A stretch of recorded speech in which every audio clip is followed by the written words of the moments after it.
It is the dead of summer here on the Homestead. The heat index is doing something ungodly. The cicadas won't quit, and everything out here is about as green and alive as it's going to get. But the story I'm bringing you today starts in a very different kind of dead.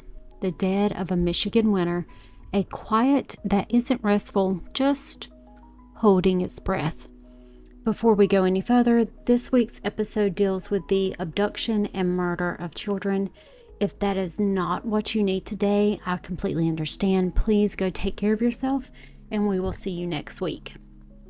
With that, welcome back to Plots and Pots, where we dig up the dirt here, all kinds of dirt. So this week we are working on our little greenhouse.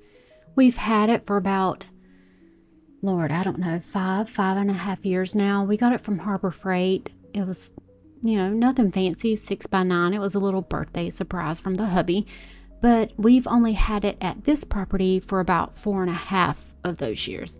And of course it came with us when we moved. Either way, every seedling that wasn't ready for the world yet has started its life in here.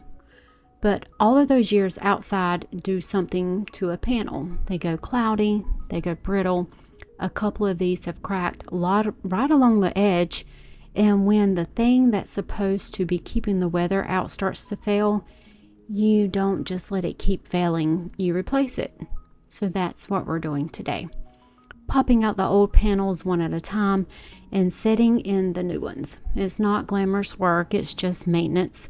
The unglamorous kind of care that nobody sees, but that's the whole reason anything tender gets to survive in here at all. A greenhouse doesn't ask to be thanked for it. It just keeps standing between something fragile and the weather that would take it out, panel by panel, year after year. So we check the panels, we replace what's cracked before it actually lets something in. It's slow, unglamorous work that most years nobody even notices we did it, which honestly is the whole point. You don't want anyone to notice the shelter, you just want it to hold. I think about that a lot with the story that I'm bringing you today, about what shelter is supposed to do and about what happens when something gets past it. This is actually the first time we filmed a project like this start to finish for y'all, full DIY, tools and all, which really is nothing but a blade, to be honest, a level, and a marker. And of course we're using like a flathead screwdriver, a Phillips, just so we can clean out the channels and pop out the little groove things that help hold the panels is. But anyway, if you like seeing this side of the homestead, let me know down in the comments. There's more of it coming. We're a long way from North Carolina today. In this story, we are in Oakland County, Michigan, just north of Detroit. In the mid-1970s, this was the kind of place people moved to so their kids could ride bikes to the corner store, could walk home from school without a second thought. It had tree-lined streets, good schools, split-level houses with station wagons in the driveway, and the kind of quiet that makes you feel safe, the kind you build a whole life around, assuming it's permanent. Unfortunately, that quiet did not last. February 15th, 1976, 12-year-old Mark Stebbins didn't come home. 4 days later, he was found in a parking lot in Southfield, close enough to home that it didn't make sense and it never would. He had been held somewhere before that, though. He was cared for in the coldest possible use of the word. He was fed, he was bathed, and then he wasn't. 4 months, there was just Mark. Nothing else happened. A tragedy people hoped that stood along. Then in December of that same year, 12-year-old Jill Robinson left her house after an argument with her mother. You know, the kind of ordinary teenage argument that happens in like hundreds of houses on any given night. 4 days later, she was found, and this time investigators couldn't look away from what was starting to add up. 10-year-old Kristine Mihelich went out to a 7-Eleven just down the street, the kind of errand that shouldn't be dangerous, but she was found on January 2nd, 1977. By now, this wasn't a rumor or a coincidence anymore. Oakland County was living inside of a nightmare, and everyone knew it. By the time Kristine was found, this wasn't 3 separate police departments handling 3 separate cases anymore. Oakland County pulled together a joint task force. Michigan State Police, county sheriffs, half a dozen local departments who had never had to work this closely together before. Parents organized their own patrols. Schools changed dismissal procedures. Kids who used to walk to the store alone suddenly had an adult beside them every single time. An entire county had gone on lockdown, and it still wasn't enough. Hundreds of volunteers turned out for every search, walking fields shoulder to shoulder, checking ditches, the culverts, following cadaver dogs through the snow. Neighbors who never met each other before were suddenly spending their weekends looking for somebody else's child because it could just as easily have been their own. That's the part of what made this case so different from a lot of the ones I've brought you before. It didn't happen to one family in a quiet corner of a county. It happened to everyone, all at once, in plain sight. In March 16, 1977, 11-year-old Timothy King walked into a pharmacy in Birmingham. He was found 6 days later. He was the 4th confirmed victim, and as far as investigators have ever been able to prove, he was the last. Here's the detail that haunted this case for 50 years, and it's the reason I couldn't stop thinking about the greenhouse while I researched it. These children weren't taken and killed right away. They were held, sometimes for days, sometimes longer. They were fed, they were bathed, their clothes were washed and put back on them before their bodies were left in places that they were found pretty quickly, out in the open and in the snow. Investigators have spent 5 decades trying to make sense of that. A killer or killers capable of that kind of cold, deliberate care and that kind of cold, deliberate cruelty in the same breath. At the time, this became the largest homicide investigation in U.S. history. 100 lawmen, volunteers, helicopters, a dedicated task force that Oakland County still hasn't officially closed the book on, and no arrest has ever been made. The name that's followed this case the longest is Christopher Bush.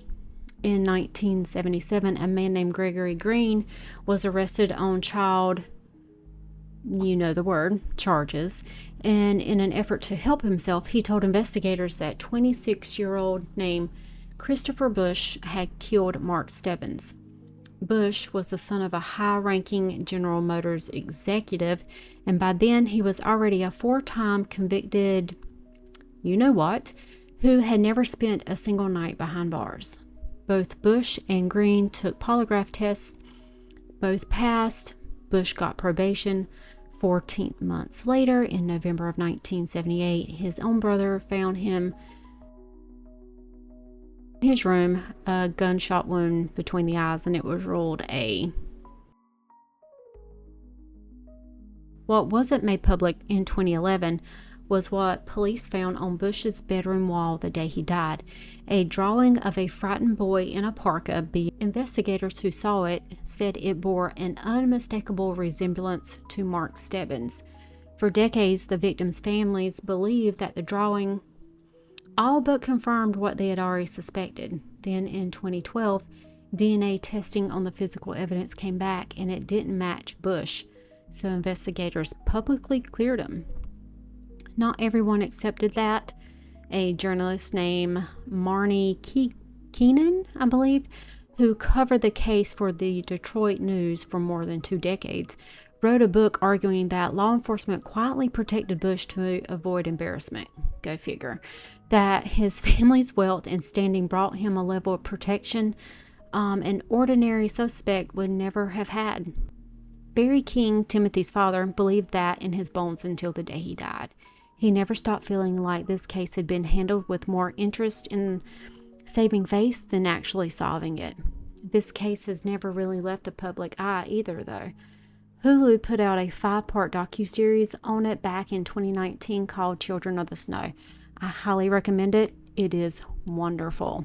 And also it goes into a little bit more details of each one of the kids. I'm not trying to dive that much into the complete details of their disappearance and untimely death. Okay. One theory that keeps resurfacing ties back to North Fox Island, a remote island up north where wealthy Michigan businessman named Francis Sheldon ran a child ring behind a fake charity called Brother Paul's Children's Mission. That thread started when a family came forward and reported their son's assault, and it opened a door investigators are still looking through today. And I swear it's just one of those tips that just snowballs into more and more information. It's crazy. A few names connected to that ring overlap with OCCK suspects, Bush among them. Sheldon himself fled the country before he could be arrested and was never brought back. But overlap isn't proof, and investigators have never been able to turn that thread into a courtroom case.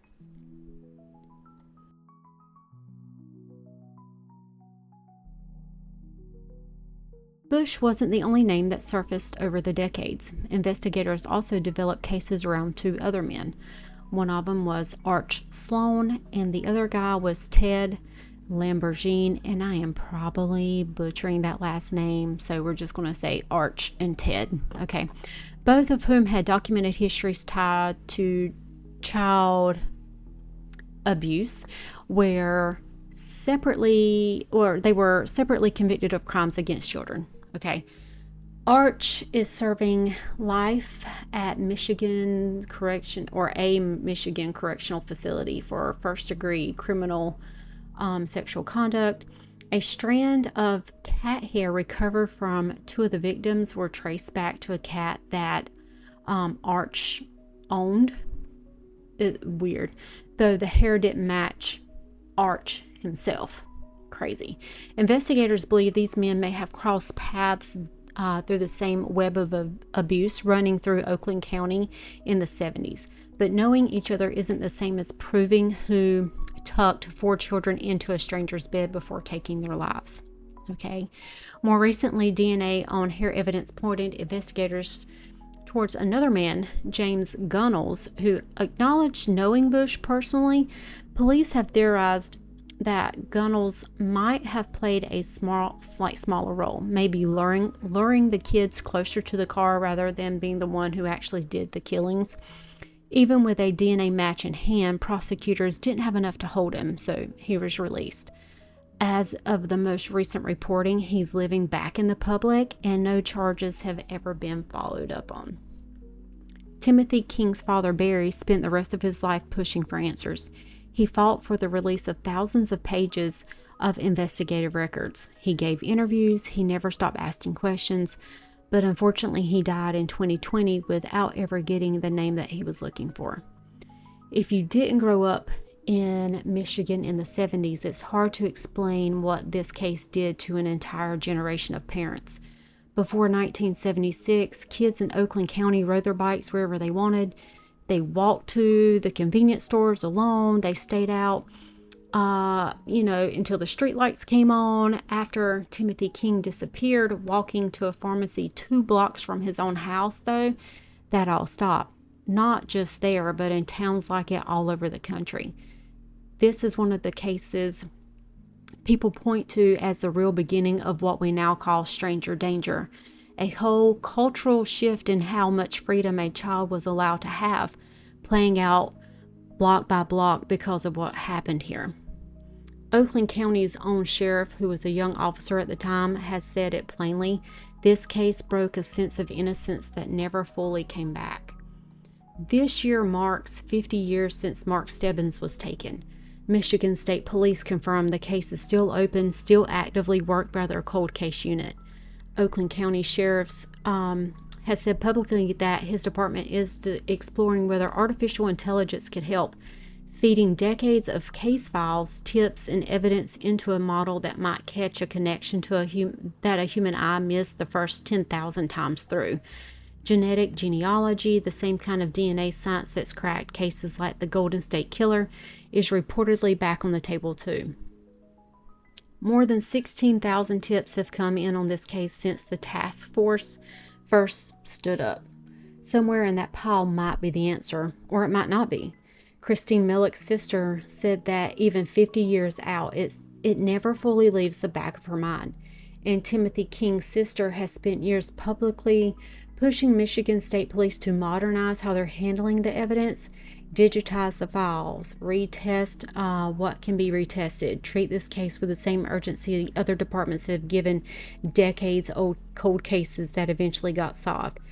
She pointed out that even the Boulder Police Department, once considered one of the most dysfunctional in the country, managed to fully digitize every document in JonBenet Ramsey's 1996 murder case and re-inventory thousands of pieces of evidence. If a department with a reputation like that can do it, she argues so can this one. She hasn't stopped asking. Neither has anyone else who has loved these 4 kids. If you know something, anything, the tip line is 1-855-MITCH-TIP, 1-855-MICH-TIP. 50 years is a long time for a case to stay open. It's a long time for a family to keep asking the same question and never get an answer.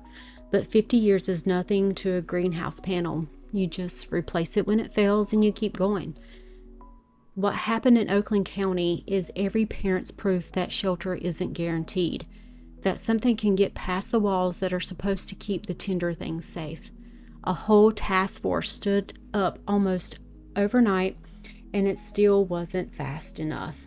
A suspect surfaced, got cleared, and the question just moved on to the next name. Sloan Lamborghini, a locked island 200 miles away. None of it has added up to an answer yet. But look at what's still standing 50 years later anyway. Detectives who never closed the file. A sheriff willing to try artificial intelligence on evidence that is older than most of his department. A father who spent his whole life patching the gap of the system that was left open. That's resilience. Not the loud kind, the kind that keeps showing back up, panel by panel, refusing to let the shelter fail for good. I'll leave you with this one, especially for those of us who grew up in the 70s and 80s.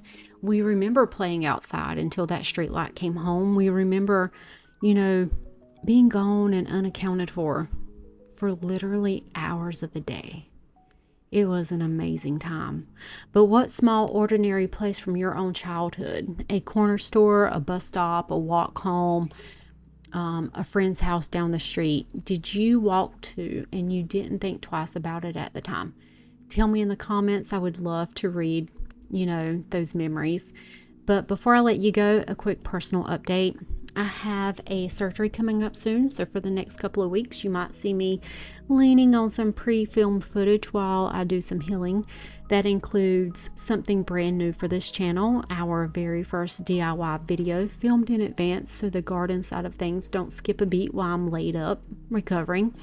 Bear with me, but I'll be back up to full speed before you know it, and I'm going to let the hubby take control of some of the filming for a while, so we'll see how it goes. So guys, I hope you have a wonderful day. Hope you have a even better weekend. Stay curious and stay dirty, and we will see you back here next week. Bye.